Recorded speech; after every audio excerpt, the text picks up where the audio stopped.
Hello and welcome to draft number 13 here with me, Mike. This is going to be during my June run, which we're coming up on the end of June at the time of recording this video. So we're probably only going to do one or two more drafts in before the reset in June, and then we'll be making a concerted effort in July to hit top 1,000 Mythic. So keep an eye out for that. I'll be trying to get all those videos edited as soon as possible. But here we go into this draft. Notable cards, standout cards to me. Thief of Existence is very good, and is it in the best deck? The red-green Eldrazi deck. Ral and the Implicit Maze is strong. Pyretic Rebirth is solid, and Basking Brood-Scale. Not generally looking to first pick a common like the Brood-Scale, but it is a very good card, especially in the Eldrazi archetype. Pretty sure here we're just going to grab this Thief of Existence. If it ever gets to clear any, like, a bestowed creature or, like a unstable amulet or similar, any piece of equipment, any of the living weapons, it's doing the Lord's work at that point.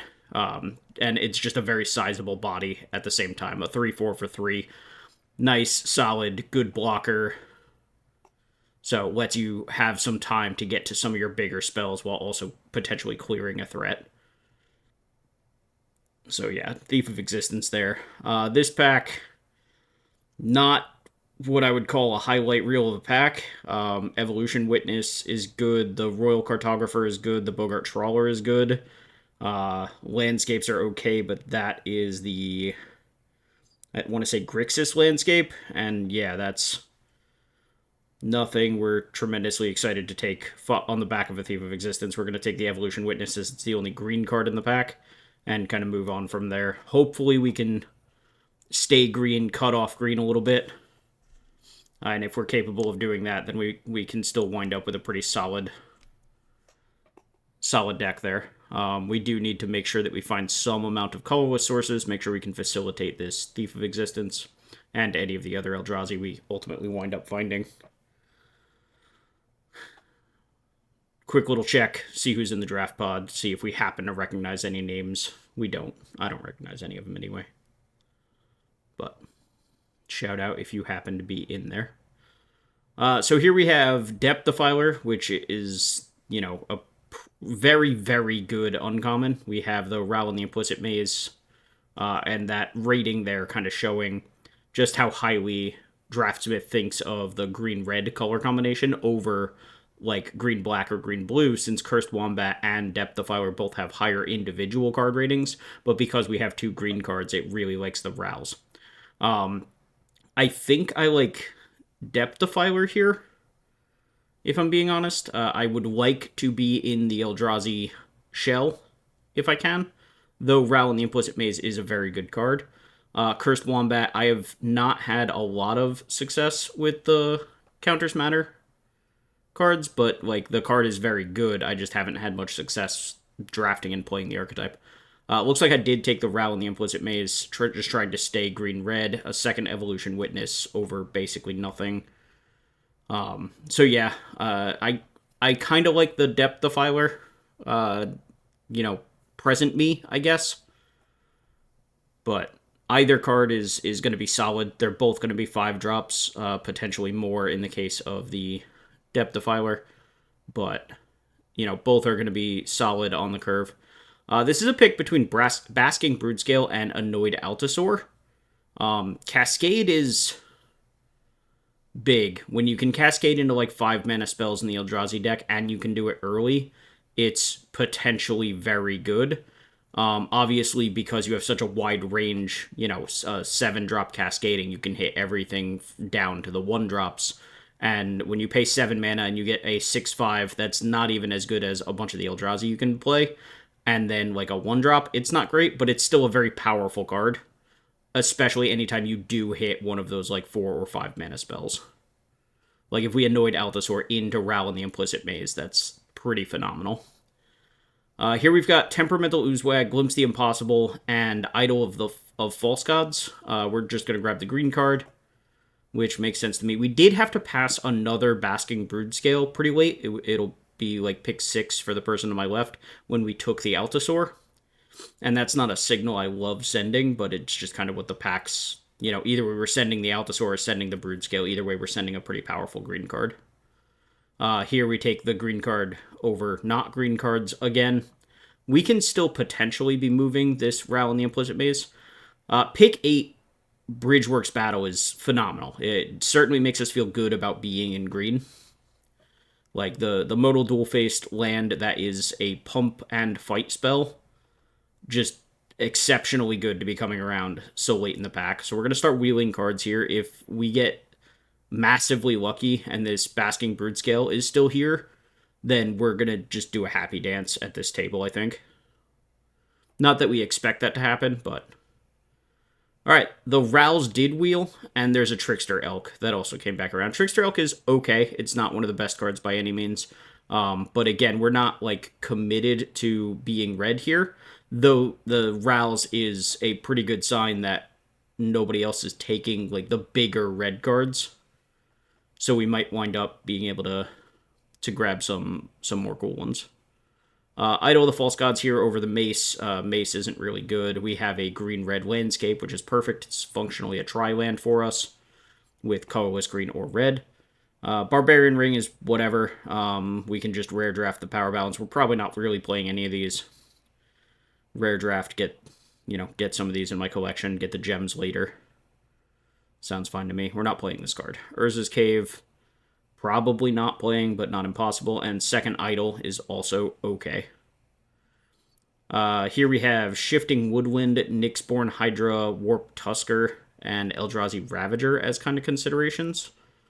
I really like Shifting Woodwind, if I'm being honest. This card just kind of turns into big dumb Eldrazi in the late game. It's an untapped mana source through most of the game. I'm pretty high on Shifting Woodwind, though the Nyxborn Hydra you can convince me of as well. Yeah, I like Shifting Woodwind here. Yeah, we need to get that power balance out of here, but we'll do that later, I guess. So here we have a second Annoyed Altasaur or the Signature Slam. Signature Slam is, I think we just want the 3 mana removal spell over the 7 mana Figure It Out. And then Eldrazi Ravager is another playable card, but we don't necessarily need them. We also don't have any of the cheap Eldrazi Spawn Makers yet. We did wind up passing 2 Brood Scales last pack. So, we do have the Idol of the False Gods, which can make Spawn, but I'm not really looking for that card to pop off or anything. It's fine. It's much better if we wind up with, Writhing Chrysalises or Eldrazi Repurposers. Anything that flood the board with the Spawn already so that the Idol of the False Gods can do its thing kind of naturally, I guess, for lack of a better term.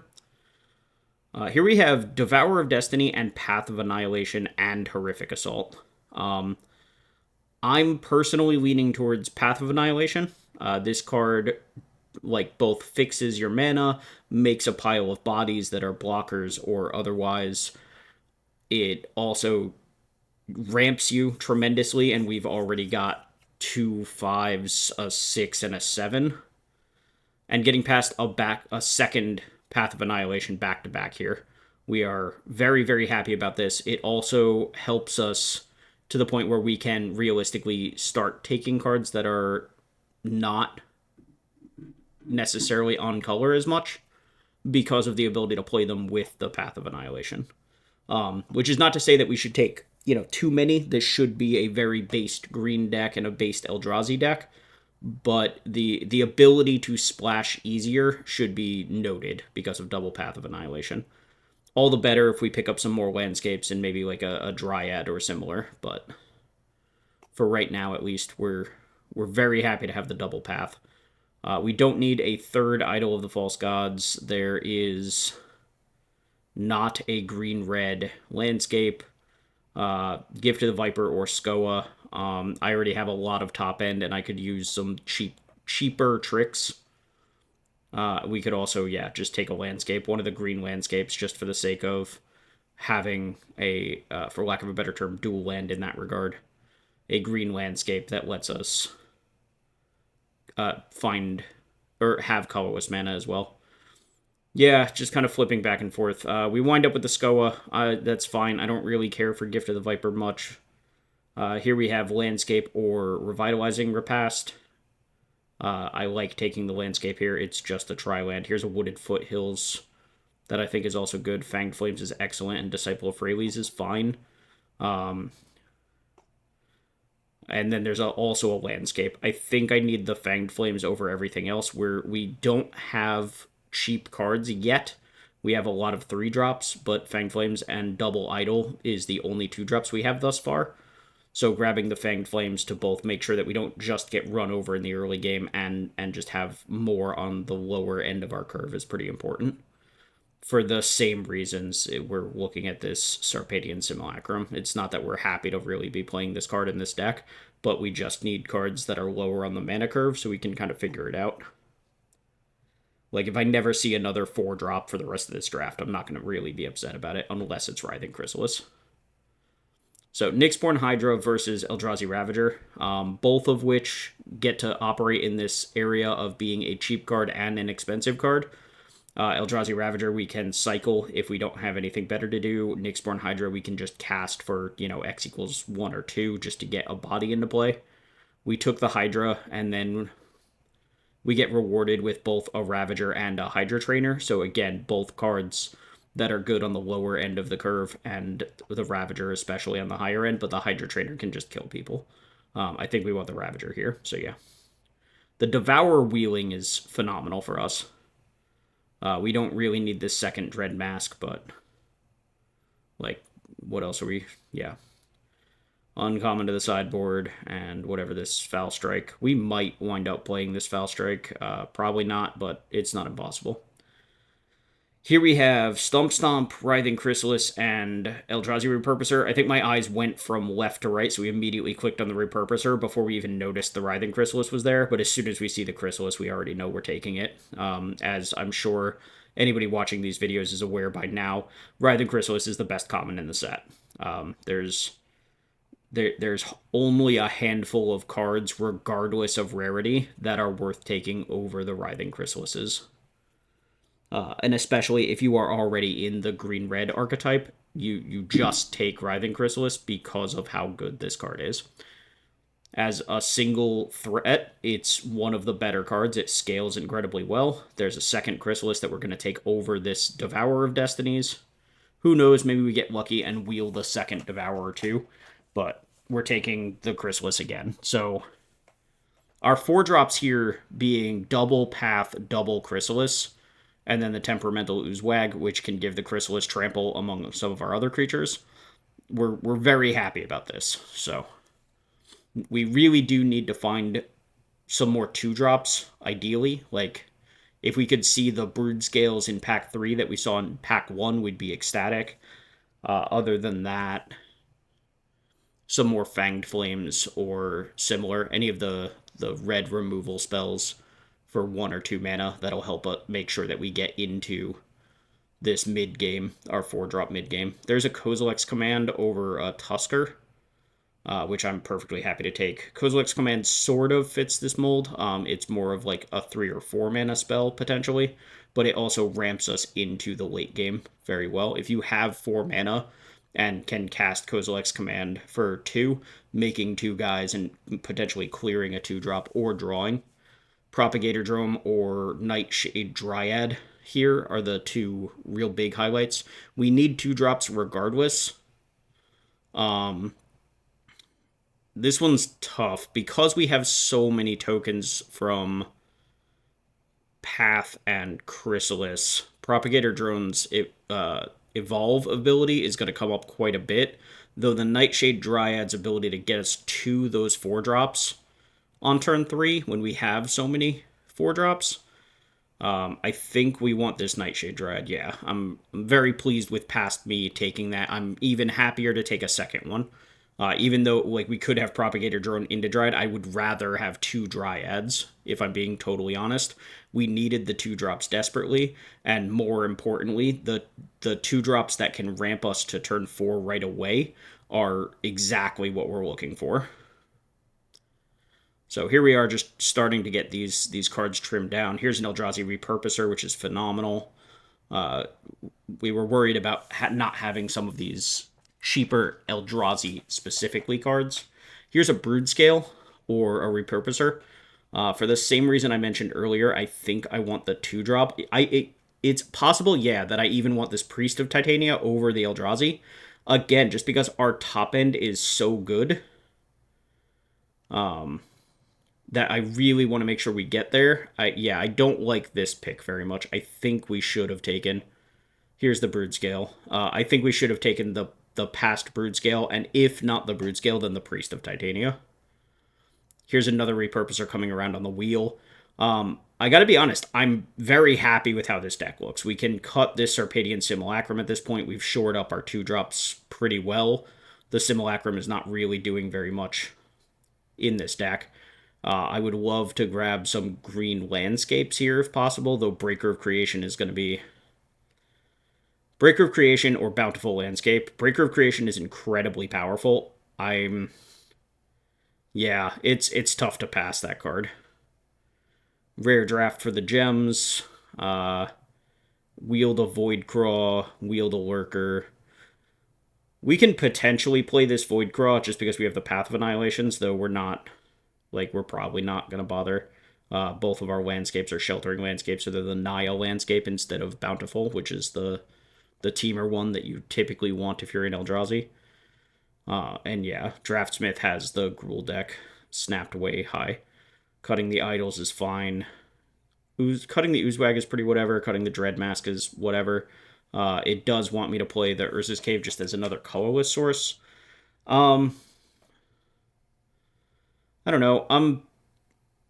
Because we have Breaker, Devourer, Ravager, and Kozilek's Command and Thief of Existence, I think I want the third colorless land, though I'm not tremendously excited about it. And then, Colossal Dreadmask, while not, an ideal card, if you've played a lot of this format, you've probably just died to the Colossal Dreadmask at some point. Moving that thing around to just random big dumb creatures, and then even if you deal with that big dumb creature, the Dreadmask just moves somewhere else. The card just kind of kills people. But it is a lower power level card compared to a lot of the other things that we have access to at the moment. I like it as a top end if you don't already have a good chunk of top end, and I think we do. Here we are trimming a red source for a green source. We have double red for the Ral and the Implicit Maze, but realistically, we're a green deck, and almost a mono green deck, where if we don't have green early, we're going to lose the game. Whereas if we don't have red, okay, what? We can't play Fanged Flames right away? We can't play Writhing Chrysalis right away? These are all cards that we're okay playing later in the game. And especially with the double Dryad, if we have the Dryad that's ramping us to the Writhing Chrysalis, then we obviously have the red source even if we didn't draw a red land, because the Dryad can make the red.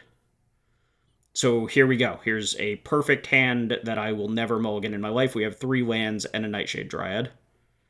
We're going to lead on the 2 basics, because if we do naturally draw another land, we're going to rather have this Bridgeworks Battle available to us. There we go, and we have a landscape. So, second land, Dryad, pass the turn. If our opponent doesn't kill this Dryad, we just get to go turn 3 Writhing Chrysalis, and this is exactly why this archetype is so powerful in this format. Just the ability to do exactly this. 2-drop Nightshade Dryad or Priest or Malevolent Rumble or a bunch of different cards that just get you this extra 1 mana and then Writhing Chrysalis immediately following. So yeah, our opponent has a Felly on turn 2, and it doesn't matter at all. They can flicker our Writhing Chrysalis, I guess, just to get in for 2. But who cares? White Orchid Phantom, sure, they can blow up my landscape. We're just going to go get a different basic. We don't have the colorless mana from the land, but that also doesn't really matter. I don't know if they just misclicked or what. if they attack with the Felly and flicker the White Orchid Phantom, we sacrifice one of our spawn tokens and block. Sure. Static Prison. That clears the way for the Felia to get in an attack. No reason to block here.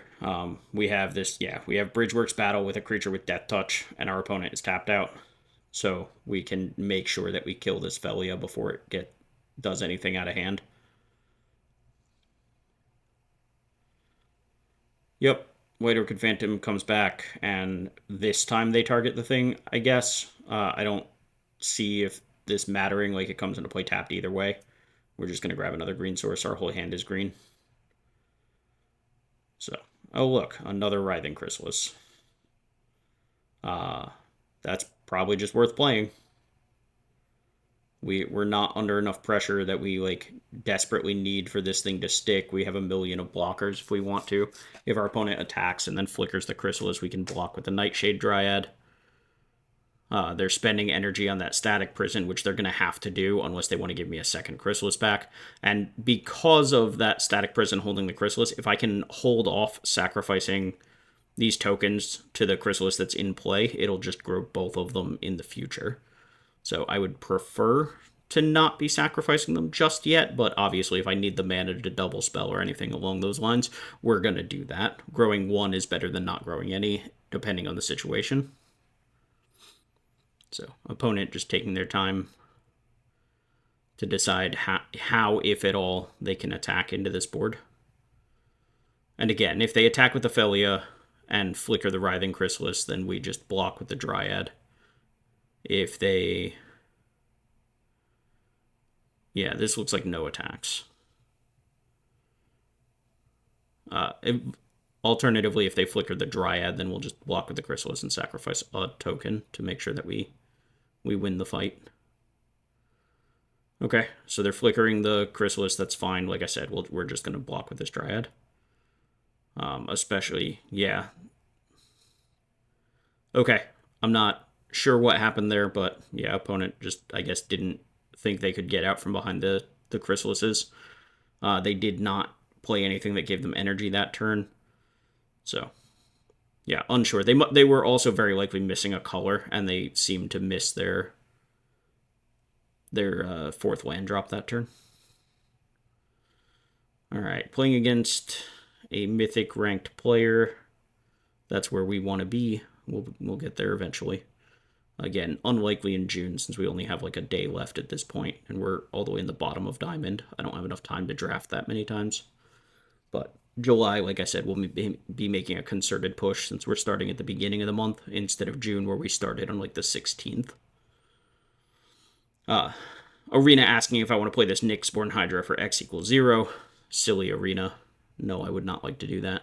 But once again, we have this curve of turn 2 Mana Dork into turn 3 Writhing Chrysalis. And even if our opponent has something to stop us from doing that, like something that kills this Dryad right here, that's completely fine. We still have plays. So, Dream Trigger Vampire adapts after no blocks. They were offering the trade with my Mana Dork, which makes sense to me.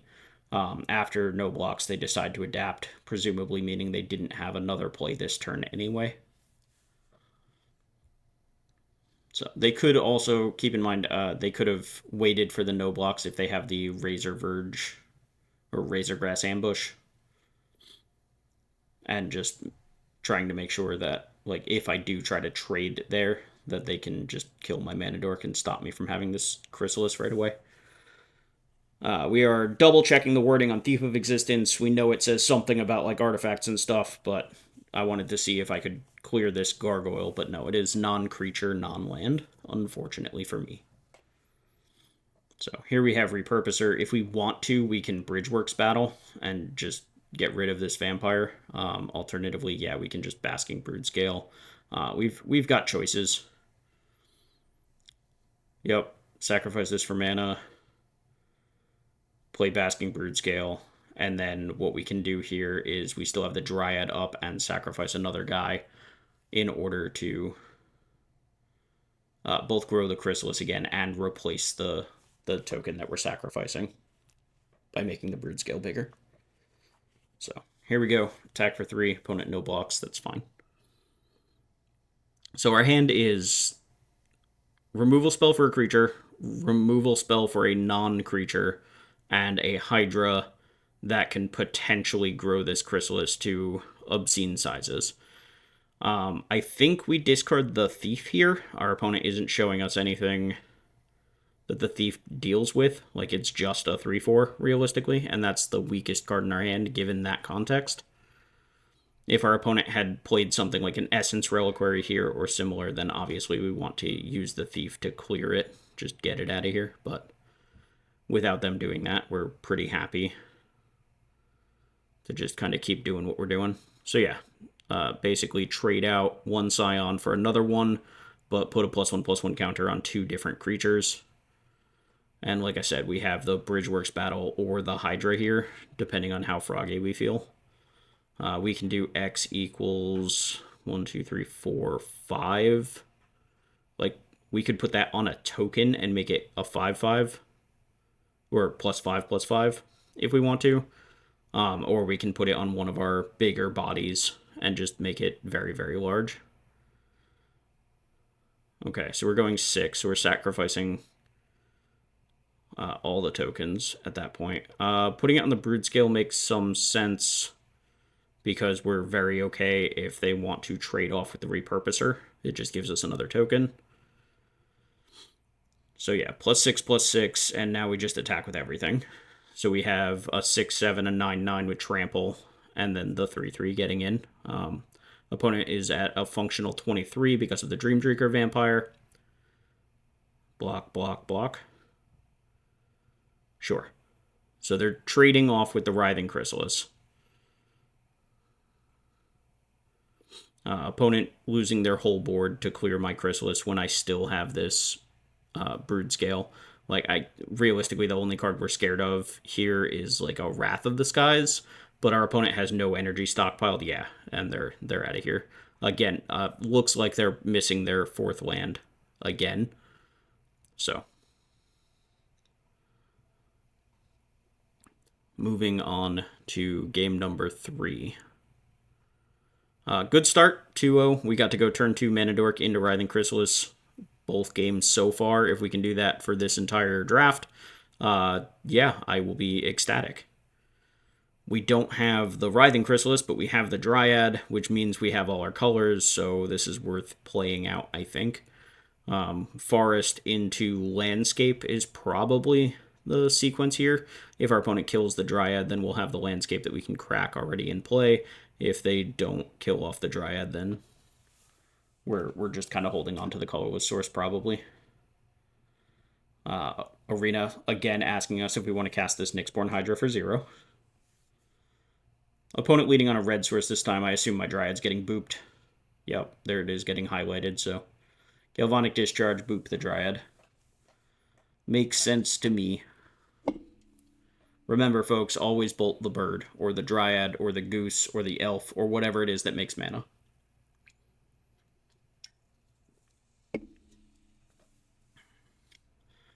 Nothing to do on 3. Not ideal. We've drawn Land, Signature Slam as our 2 draw steps so far this game. Land, Signature Slam, Land. So we're probably going to wind up playing this Nyxborn Hydra at some point, but our opponent isn't pressuring us at all yet. So that's why I'm being patient with this Hydra. Like, if I felt like I desperately needed a blocker down, then I would have played it sooner. But right now, we kind of just get to play it as a 4/5, which is big enough to trump whatever our opponent has in play so far. We would have obviously loved to draw any of our creatures to be able to bestow it on, but, you know, we didn't, so we make do with what we've got.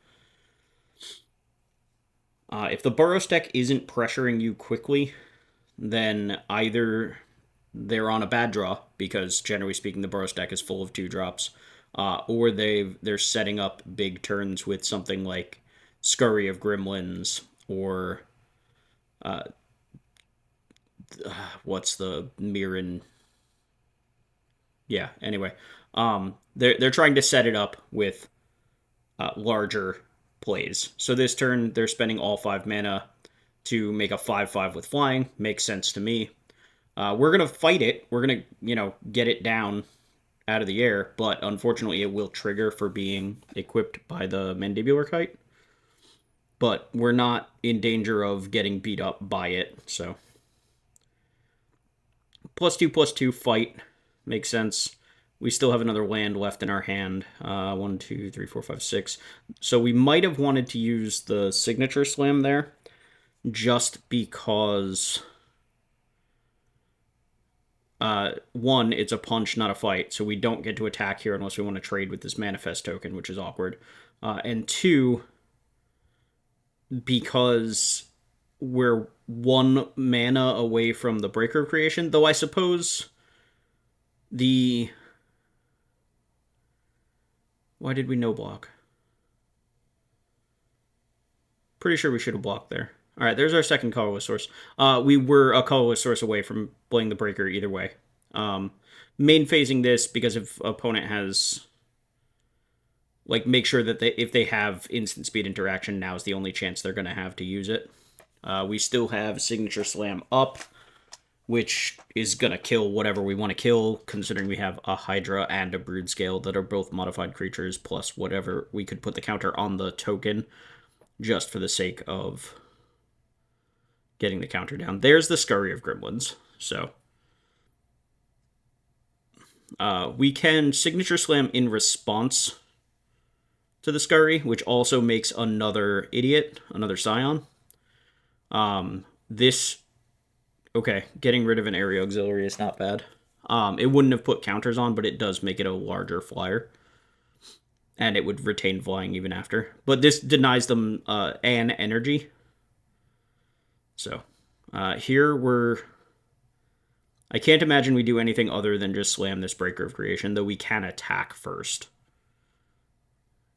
Yeah, I like attacking. Attacking's fine. Let our opponent make decisions based on what they know, so that we're at 12, they're at 16. Let them figure it out from there. They can defensively use the Scurry of Gremlins if they want to use all their energy. They can block either the Broodscale or the Hydra and trade with it. Blocking the Broodscale means they lose both Gremlins. Blocking the Hydra means they lose all 3 of their creatures. And they're choosing to take 8 here, which is, great for me. Here's a Breaker of Creation. We gain 9. Yeah, 9. And that puts us right back into the 20s and probably makes our opponent's life a little too difficult. At least that's the hope. 4/5 with Trample, 4/4 just chilling, and an 8/4 with Annihilator too. Opponent does have tokens and various permanents, but it also... And then they have Fang Flames, which is one of very few ways to cleanly answer the Breaker. Obviously, spending 2 mana to clear my 8-drop. Not my idea of a wonderful time, but is what it is. I think we're still on the plan of just attacking here. Our opponent is low on life. They're down to 1 card in hand. We are at a pretty healthy life total, and they still have to trade off quite a bit in order to kill any of our stuff. And they kind of have to at this point. They can't just keep taking damage. If they had left back the Germ token, they could have traded with both of our creatures this turn. They could have put the Solstice Zealot and a Gremlin in front of the Hydra, and a Gremlin and the Germ, or Solstice Zealot and the Germ, whatever. The 2/3 and a 1/1 in front of the Hydra, and 2 1/1s in front of the Broodscale, and then activated Scurry of Gremlins and forced the trade all over. That leaves them not taking any trample damage as well. So, but I guess they're still just trying to attack at least a little bit. So yeah, that double block definitely signifies that they are trying to use the Scurry here, which again is fine. We're okay trading off with 2 of their permanents. We're just going to play out the rest of our hand. Here's our stuff, opponent. Please be dead to it. Skyclaw, not bad. More energy. They have the ability to activate Scurry again. The Skyclaw can obviously start growing potentially, and if they want to be attacking with their flyer, they can be, though they are very likely on the defensive given the life totals as they are. So I think for my turn, it's a pretty easy attack with the Brood Scale, the Repurposer. I'm pretty down to attack with the Dryad as well, personally. Like, at least current me is. Let's see if past me feels as aggressive. That path doesn't change anything. We're just going to play it post-combat, I think. So, yeah, I like just attacking with everything that isn't a 0-1. And our opponent can, yeah, I like this. Because the Dryad just getting a point of damage in is fine. And if not, then it's trading with either 4 energy and a token or a Skyclaw, and I'm good either way. So this does let our opponent trade the Skyclaw off for our 4/4. We are still in for 3. Here's a Path of Annihilation. It's a little late to the party. You know, we already played our Breaker, and we've already kind of done our thing, but Volt Storm Angel, get 3 energy. We can't give it haste and lifelink this turn. So we're probably doing nothing. That said, it holds off my 3/3 just fine. So that's not great. So we do need to draw something to either be able to attack into this angel or block it. This does that pretty well. Let's gain some life from the path. Let's cascade and see what we hit. Rouse is actually, it's better than it looks like in this case. The 2 damage, while not killing the angel, does mean that we get to attack with our Repurposer here. Because we don't mind losing the Repurposer, especially if it costs our opponent their angel. Yeah, and they don't want to take 3 and go to 2, so this is a pretty good trade for us. We wind up with another Eldrazi spawn. We don't care about it. We have a 6/5 with Trample at this point, and we theoretically, depending on what our draw step is, get to turn our draw step into 2 cards. Yeah, an opponent seemingly not able to answer the dinosaur and is off it. So, yeah, another, like, just a very good start to this draft. This deck looks pretty good. We're very happy to be undefeated thus far. All right, so moving into game number 4. And here we go. We're fighting against Big Daddy Ulamog himself. No Mana Dork. We're on the play. We do have Repurposer into Path of Annihilation with Rouse to be able to potentially sweep up some smaller creatures. And here now we have Writhing Chrysalis, also very good. I think... Okay, so Rouse not very good at sweeping up Charge Bug, unfortunately, but that's okay. Repurposer can attack into it if it wants to. It also, because it comes with a friend, makes the Charge Bug attack look worse. It can't just attack into the Repurposer for free.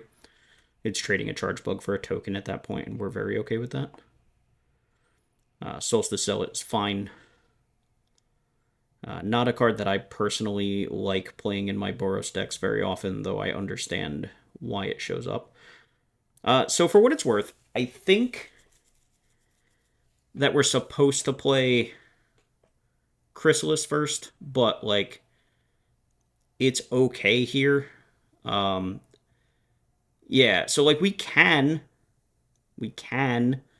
play the Writhing Chrysalis here by tapping the Repurposer and the unsummoning Sick token and then sacrificing 2 tokens.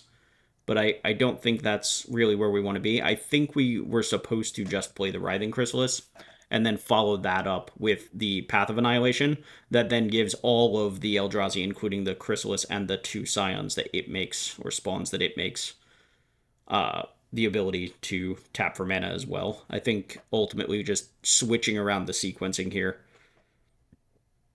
going from Path into Chrysalis to Chrysalis into Path, is just a slightly better version of this turn sequence. That said, our opponent still doesn't really have any good attacks. We can just play this Annoyed Altasaur now, because we can tap all of these spawns for mana. So, we're not casting Chrysalis just yet. That's unfortunate. We actually just don't even want to cast that. So we have one Hydra in the deck, I think, which is kind of like the only really bad hit off the Annoyed Altasaur. I think we'd rather just shuffle that to the bottom of our deck with the rest of the cards that we cascaded past. A little unfortunate, but, you know, we paid 4 lands for a 6/5, so can't complain too very much. And due to drawing the Altasaur and casting it, we're still not getting the Chrysalis down. Though, again, that's okay. They can put counters somewhere. We still have this Altasaur that blocks just fine. They spent their energy on the Ironworks, so they don't have the energy. They have 1 energy. They can use this Solstice Zealot exactly 1 time without generating extra energy. Yeah.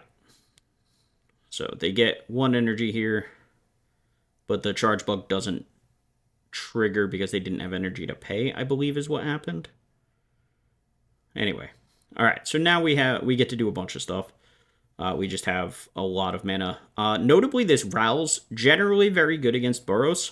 Opponent has not put a single thing into play that dies to 2 damage, which is annoying at best. Like, not the worst thing in the world, but certainly doesn't exactly make us happy, right? So with this Signature Slam, one of the things that we get to do is attack with this Altasaur and offer up the ability for our opponent to double block and trade. Yeah, and because it, you know, we look tapped out and yada yada, we get to Signature Slam here. We can sacrifice a token if we want to, just to make sure that we have counters on the Chrysalis, though we don't have to do that. So, yep, we did sacrifice the 1 just to be safe. Because we have Trample, we should shoot down the Golem. Yeah, okay. Because we have Trample, shooting down the Golem just gets more damage through. But putting the counter on the Chrysalis just made sure that we had a secondary creature dealing damage, just in case there was some free spell that I wasn't thinking of to go ahead and clear it. We can... Yeah, we could have played the Bridgeworks battle, but we don't need to. We have tons of mana thanks to this Path of Annihilation. Finally, something that dies to this Ral's Implicit Maze, or Ral and the Implicit Maze. Though, in a perfect world, my opponent just plays multiple, like, goblins this turn. But we don't live in a perfect world. This Thief of Existence getting to do something and exile the Phyrexian Ironworks. That's very cool. Way to go, Thief of Existence. You have text this game. So we're perfectly happy to attack. Opponent is probably tapping down this Trampling Dinosaur. Yup, makes sense to me. I'm going to attack with this Writhing Chrysalis. And just this Writhing Chrysalis. I'm no longer going to attack with this Writhing Chrysalis. So now, do I want to... What does this do? Oh, I like this, actually. Yeah, never mind. I lost the plot for a second, but we figured it out. So we get to Thief of Existence. We can clean up the Phyrexian Ironworks or the Dog Umbra. And then we get to Rouse, and because our opponent blocked with the Charge Bug, we sweep up the Charge Bug and the Goblin here. Yeah, so Past Me sequenced that very, very well, and it took Present Me a second to realize what Past Me was setting up there with the attack for 3. Opponent could have double blocked, but then we just trade with the Goblin, and there's no way they're going to do that. So they're likely to block with the Charge Bug. If they do, we can cast the Rouse and sweep it up with the Goblin. If they don't, then they take 3, and we're just okay with that, and we just play some different stuff. So 4-0, great start. And on to game number 5. Playing against a well-ranked player, number 594 here. Good job. Fullerene? We'll go with Fullerene.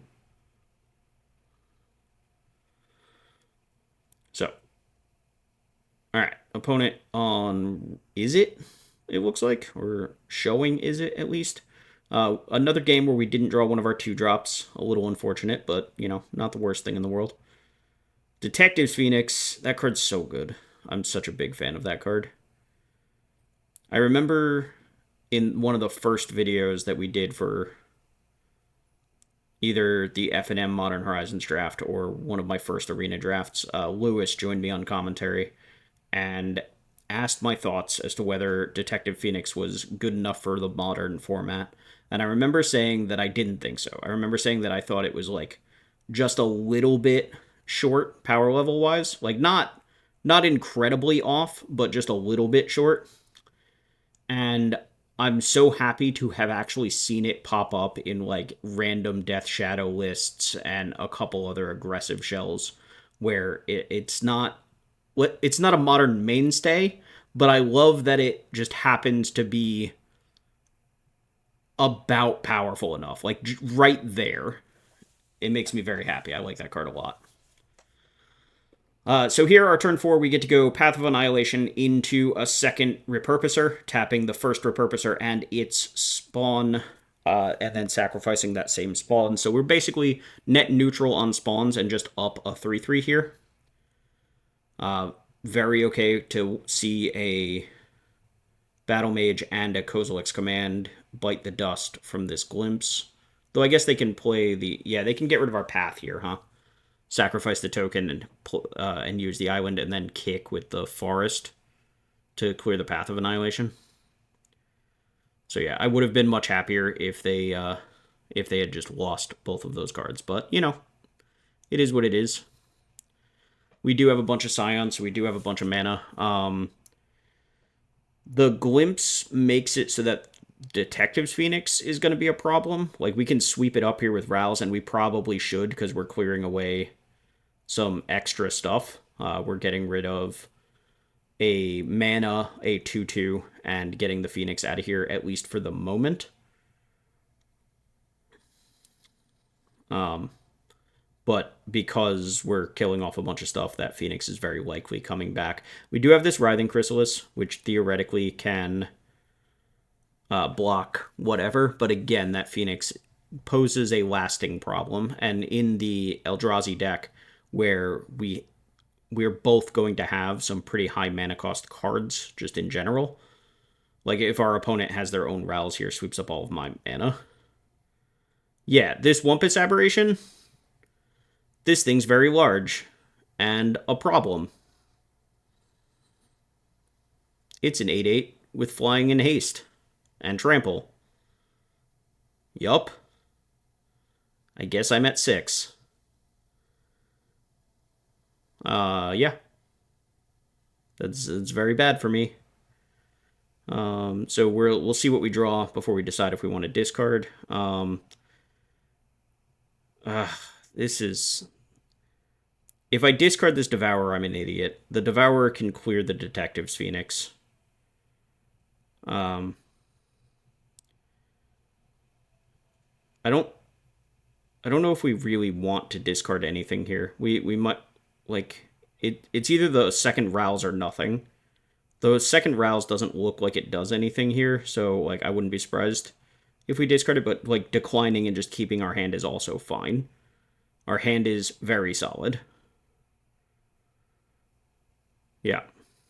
Alright. So, attack for 3, that's fine.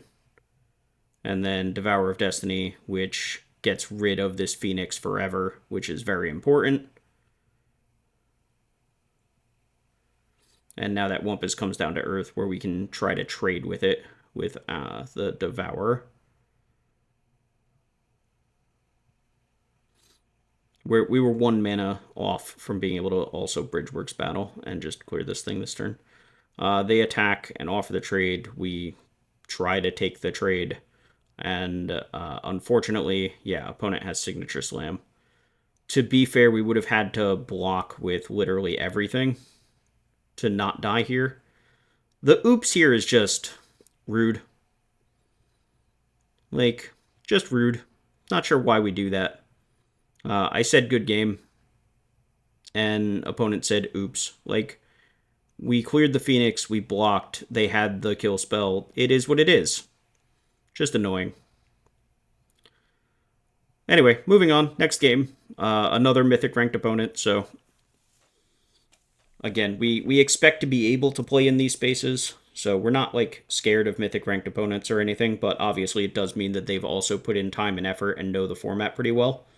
You generally speaking are not going to get to mythic in limited, especially without being competent at worst, and I think that's an understatement. But here we have no real 2-drop, but we do have this Ravager to cycle, which is what we were mentioning when we were building the deck. The Ravager filling that role, being able to, be an early play by cycling, but preferably being a big dumb idiot later in the game. Repurposer here over Evolution Witness for what I think are obvious reasons. We don't want to play the Witness if we're not adapting it right away. Whereas the Repurposer, we're happy to play both to get the extra mana and because we don't care if it dies. Our hand is a little weak. The Witnesses that we can't adapt immediately, the Signature Slam, but I was about to say nothing that we wanted to kill, but now there's a 6 and we absolutely want to kill that. The land is good. Yup. I would like for my creature to murder your creature, and then I would like to attack for 4. So, a little bit of an aggressive use of mana, but at the same time, like, I don't want that 6 to stick around ever if I can avoid it. Our hand's still not looking especially good. We only have the 1 colorless source, so the K command is kind of stuck in our hand, and we only have 1 red source, so the Rouse also isn't really doing much. So Writhing Chrysalis here is its own problem at that point. We have 2 types in the graveyard towards Delirium. Notably with this Shifting Woodland, if we do get to Delirium, we can turn our land into an Eldrazi Ravager and have a 6/6 with Annihilator 1. Which is very cool, but not something we can do right now. Right here, we can just play out this Evolution Witness and adapt it. We rebuy the Ravager, which we can cast next turn, or we can cycle it again if we're just looking to dig deeper into our deck. I think at this point, we'd just cast it, especially because our opponent has the Writhing Chrysalis here, which they're very likely to just sacrifice both of these spawn tokens to get back their own Ravager and grow the Chrysalis. But it depends on what their mana looks like. They might be holding off on that until they draw some more lands. The Plains I wasn't necessarily expecting. Obviously, if you see red-green, the most common pair, if they're going to have a splash color, is blue, as that's where most of the other Eldrazi are, but the white splash certainly makes me think about some different stuff. Okay. They have a second Ravager, so they didn't rebuy the first one. They just have the second one. Not great for me. Like, we're less scared of the 6/6 and more concerned that the Annihilator 1 is a problem. Drawing an extra land is nice. It means we don't sacrifice our thing. We have our own Ravager here. We also have this Kozilek's Command for 5, which is not bad. It both plays around the Annihilator by giving us a whole pile of spawn tokens that we can sacrifice, or it allows us to exile the Writhing Chrysalis. Yeah, a couple options now that we have the second colorless source. Playing the Ravager here, just offering up the trade, doesn't look like the worst thing in the world, though not exciting either. Opponent's at 13, notably. Like, we are technically ahead on, like, by pressuring them, but I don't know if we're enough ahead that we want to try to race a Writhing Chrysalis and a Ravager that's coming in at us. So I think we should just play our own Ravager here. Yeah, I like this. If we draw another land, or if we just sacrifice the Eldrazi Repurposer, we can Kozilek's command and target their Ravager to exile it. X equals 6. And while they're very likely just going to sacrifice it to rebuy the other Ravager, it still lets us choose the second mode on the Kozilek's command and diminish their board. So, Horrific Assault on the 4-3 is fine. A little concerning that they're not targeting the 6-6. Very likely means they have something else to do. Or another Horrific Assault. Yeah. That's probably worst case scenario for us. Because now we're taking a big hit no matter what happens. Or, well, maybe not a big hit, but we're taking a non-zero hit. Double Horrific Assault Repurposer is a very good turn for our opponent. And very, very bad for us.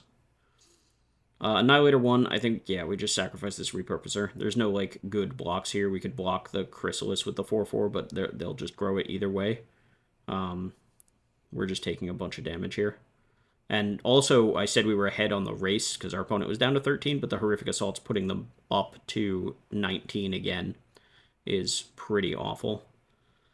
So, if our plan is to target their Ravager with this Kozilek's command, then we can't really do anything this turn, and that's very awkward.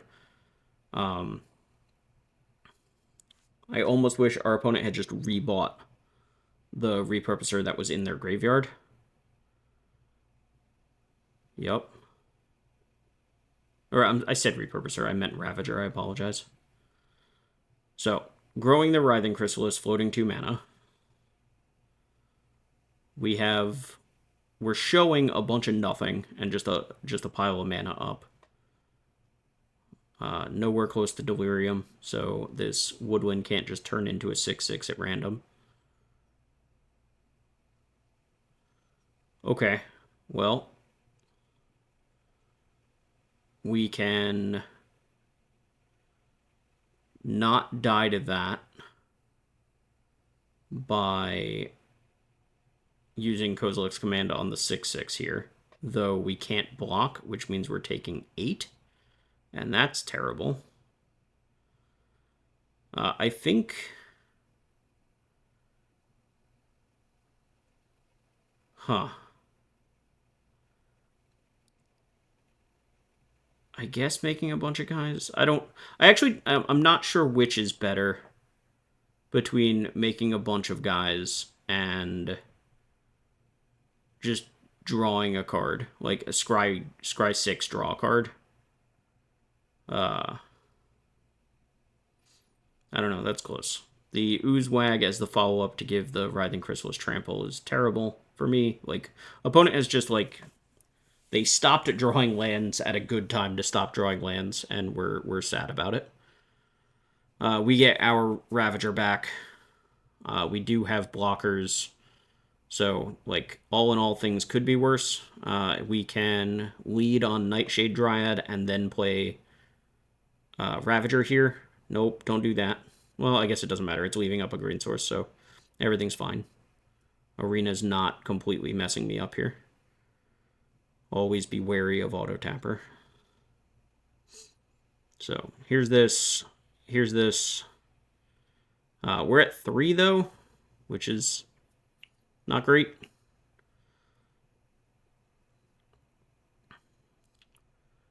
How do we survive? They adapt the Oozewag. Yup, they attack with everything. I guess the Ravager requires you to sacrifice 2 things, so they can't just sacrifice the Repurposer. Randomly.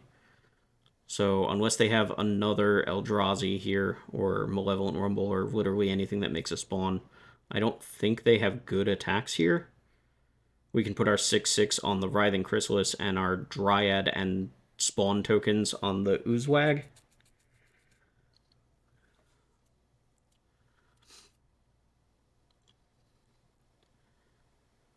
This is real tight, real close. So, yeah, okay. So if they're attacking like this, then I think...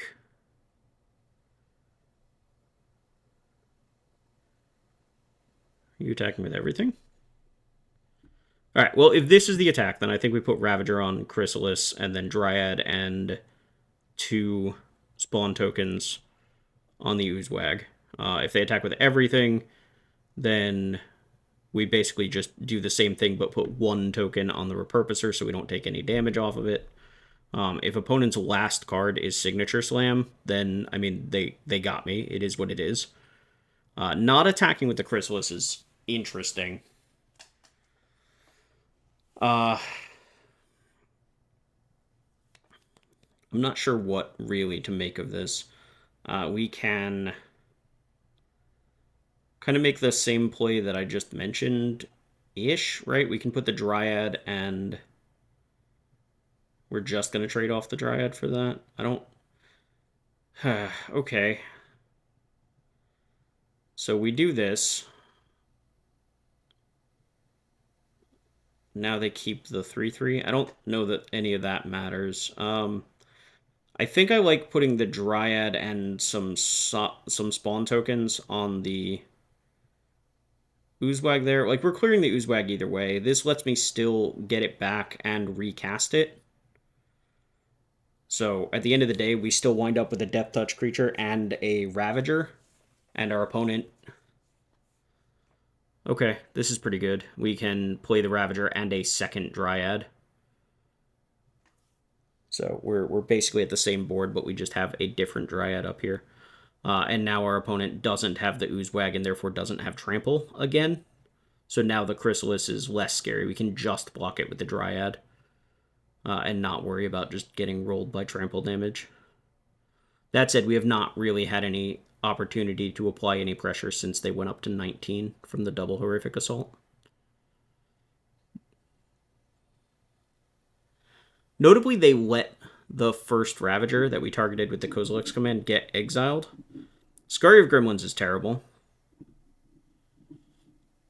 Like, that's... Yeah, it's just bad for me, right? Yeah, I'm just dead? Yeah. Well, now we know why they were splashing, at least. Well. Okay. Not really sure what to say there. Scurry of Gremlins just kind of got us 2 hasty creatures when our opponent had 1 card in hand. Not that we could have played around it, but, you know. It is what it is. So. Good top deck opponent. You got me. This hand sucks. I don't know why I kept this hand. We have no red source, we have no colorless source, and we have nothing we can cast for the first several turns. This was bad hand. This hand got slightly better thanks to that mountain, but it's still a bad hand. Yeah. Might just be lamenting losing that last game and not mulliganing properly here. Kill the Slith.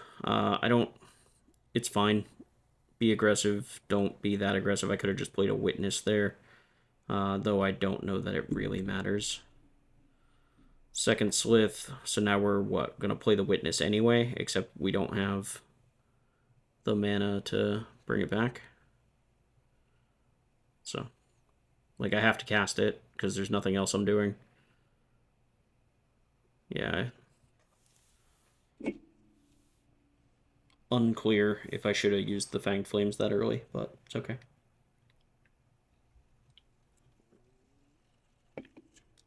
Yeah. Well, turns out it wouldn't have mattered. This turn I would have had a Fanged Flames instead of a Witness. Their board would still be a 2/1 Hexgold Slith. Like, yeah. So we kind of need to draw lands. Jesus. Yeah, opponent 2-drop into 2-drop and a 1-drop into double 2-drop. I'm in danger is... That's about all I got here. Take 6, grow the Slith. Chrysalis, save me. Put this into play tapped. Play this thing and hopefully not die to all this nonsense. I would like to not sacrifice these spawns just yet, since I have this Kozilek's command I would very much like to use. Though that might not be an option. Opponent has used exactly 1 Galvanic Discharge so far, so they very easily could have more removal. Area Auxiliary, pump some stuff, probably give it haste with the Goblin. Opponent has curved out very well. This is a very good start for a Burrows deck. Chrysalis is going to try his best to keep us in this game, but it's going to be real tough, considering if I have to use any of these spawns to not die. Jesus, and the fetch land on top of it, so the Pyrosurfer double triggers. This is awful for me. Like, this is one of the best starts I've seen to a Burrows deck. The only thing they were missing was the 1-drop. But all their mana every turn. Very good. Very good. Jealous of this Burrows deck, if I'm being honest. I like this shove. Just attack with everything. We have double trigger here from the Pyrosurfer. Everything hits for 1,000,000. I have to just block a bunch.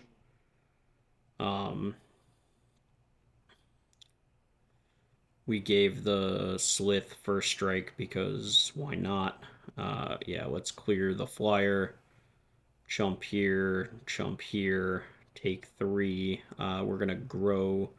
We can't grow the Chrysalis out of range of dying unless we want to block the Pyrosurfer instead of the Area Auxiliary. But like, it's not very likely that our opponent has more lands at this point. But we might just want to keep the Chrysalis around so that it can block a little bit better after the fact. But it's just so much damage. So we can, if we do this, we have to sacrifice at least one of the spawn and trade, which means we're pretty far away from both Kozilek's command and Annoyed Altasaur. We do also have this Evolution Witness, which can rebuy the Writhing Chrysalis, and this at least takes the flyer out of play.